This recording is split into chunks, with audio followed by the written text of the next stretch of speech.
پښتونخوا ریډیو مردان اوریدونکو لپاره د پروګرامونو معیار بهتر کولو او د ګایډلاینز مطابق پروګرامونو کې بدلون راوستلو لپاره د پښتونخوا ریډیو سټیشن منیجر ساجد محمود او انجینیر حسن علي شاه په سربراهۍ کې یو ماهانه میټینګ تابع کړی شو چې پکې د پښتونخوا ریډیو پریزنټرانو او ریپورټرانو په ګڼ شمېر کې ګډون وکړو.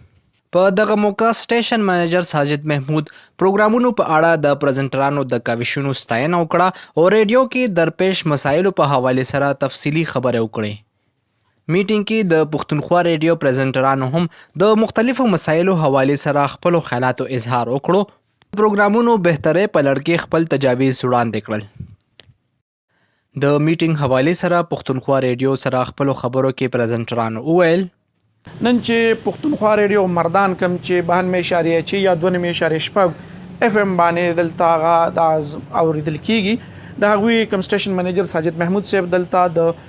دغه آر جی چې سونه دي یا پریزنټرز چې څومره دي د هغوی یو میټینګ هغه یا راغونډه جوړه کړې وه.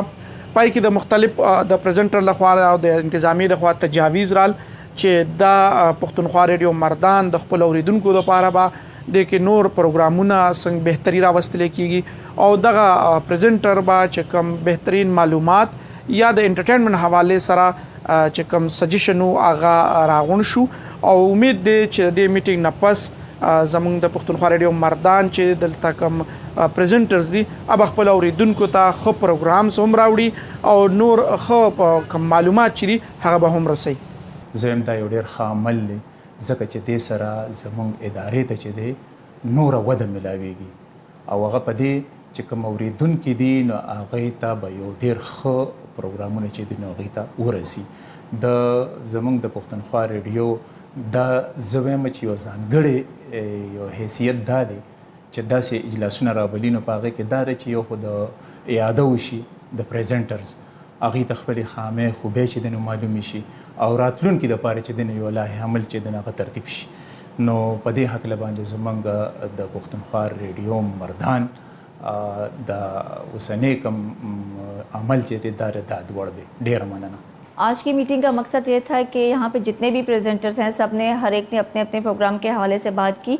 और जो हम ख़वातीन हैं जो कि हम लोग यहाँ पे आके प्रोग्राम करती हैं हम अपने प्रोग्राम को मज़ीद कैसे बेहतर बना सकते हैं क्योंकि हमारे प्रोग्राम जो है वो मेजॉरिटी ख़वातीन भी सुनती हैं तो हमें यही है कि हम अपने प्रोग्राम में मज़ीद ऐसी बेहतरी लेकर आएँ कि ऐसी ख़वातीन जो कि इस फील्ड में आना चाहती हैं वो बआसानी जो है वो आ सकें.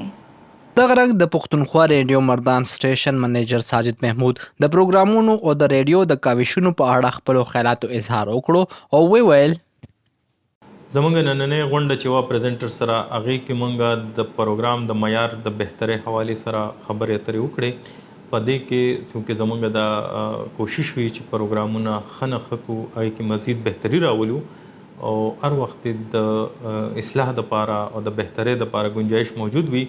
نو موږ هغې کې خپلې غلطۍ خپلې کمزورو باندې هم خبرې وکړې او آینده دپاره لای عمل باندې موږ خبرې وکړې چې څه طریقه باندې موږ اډینس ډېر نه ډېر انګیج کړو هغوی ته ښه نه ښه معلومات ورکړو او چې څومره هم مفید معلومات وي د هغوی د فایدې دپاره هغه پکې موږ هغوی ته وړاندې کړو. زه د ټولو پریزنټرز هم شکریه ادا کوم ځکه چې نننۍ غونډه کې هغه ټول پریزنټرز ما ته ډېر ښه تجاویز راکړو او زموږ کوشش دا وي چې څومره زموږ پریزنټرز لیسنر څومره زموږ سټیک هولډر دي هغوی سره مونږ د پروګرامونو حوالې سره ډسکشن وکړو د بهترۍ حوالې سره ډسکشن وکړو او څومره هم بهتري راتلی شي د هغې دپاره کوششونه تیز کړو. مونږ سره چې څومره هم دستیاب وسایل دي په هغې کې دننه مونږ کوشش کوو چې ښه نه ښه ریپورټینګ وشي ښه نه ښه پروګرامونه وشي او ښه نه ښه انټرټینمنټ پروګرام وي کو هغه اصلاحي پروګرام وي کو هغه نیوز وي کو هغه اسلامیک ټرانسمیشن وي ای ټولو دپاره مونږ خپل کوشش او خپل افرټس کوو. پښتونخوا ریډیو مردان د خپل اوریدونکو د آګاهۍ اصلاح او د تفریح لپاره وخت په وخت خپل پروګرامونو کې بدلون او بهتري راولي. همدغه وجه ده چې د اوریدونکو پښتونخوا ریډیو سره دغه تړون نور هم مضبوط شوی دی. سید افاق حسین، پښتونخوا ریډیو مردان.